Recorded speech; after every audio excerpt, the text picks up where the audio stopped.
ол шулай айқайлай бергенде, айта бергенде ештеңе шықпайды. Ол ертеңге дейін айқайлауға болады.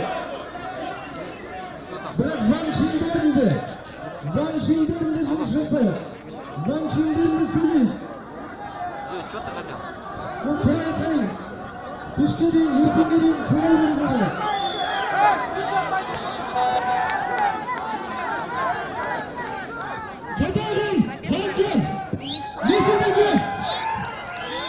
Есілдерге бұл Қытайдың шын жағдайын.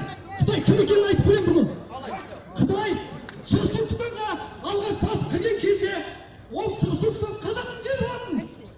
Олар қазақтың жеріне есекпен келіп тұрып, өзінің баяғыдағы ата-бабасынан қалған ескі фарфордарды, ескі кітаптарды өзі барып тыққан, көмген.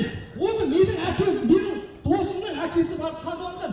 Сол кезде координаттарының бәрін жазып алып, 20 жылдан кейін, 30 жылдан кейін жаңағы қазып алып, мына жерден Паден Қытайдың жазбасы шықты. Мына жерден Паден жылдағы таң кезіндегі, соң кезіндегі, хан кезіндегі бірдеме шықты. Мына жерден фарфор шықты, мына жерден бұттың мүсіні шықты деп, мына жер біздің жерде дәлелдеген, өтірік дәлелдеген. Ал бүгін біз жерді жалға берсек, сол жерден Қытайдың мүсіні шығады ертең.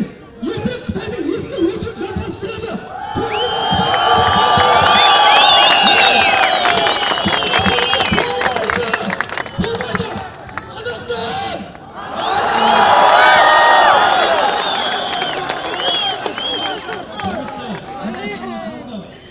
денесінде қасықтай қазақтың қаны бар халқының осы бәріміз осы қайқайлап жүре бермей айтады, 50 жыл алған ер жетім айтылмай қалса сөз жетім, 50 жыл алған жер жетімде жерде жетім тастамаймыз біздер қазақтар.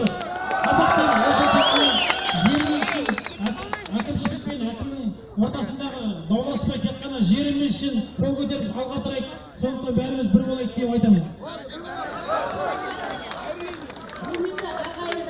Құрметті бауырлар, құрметті ақтөбеліктер, біз егеменді атты осы күнге дейін шалқып келе жатырмыз. Ал сол егемендіктен не көріп жатырмыз? Біздің жеріміз, бүгін завод, фабрикаларымыз, кәсіпорын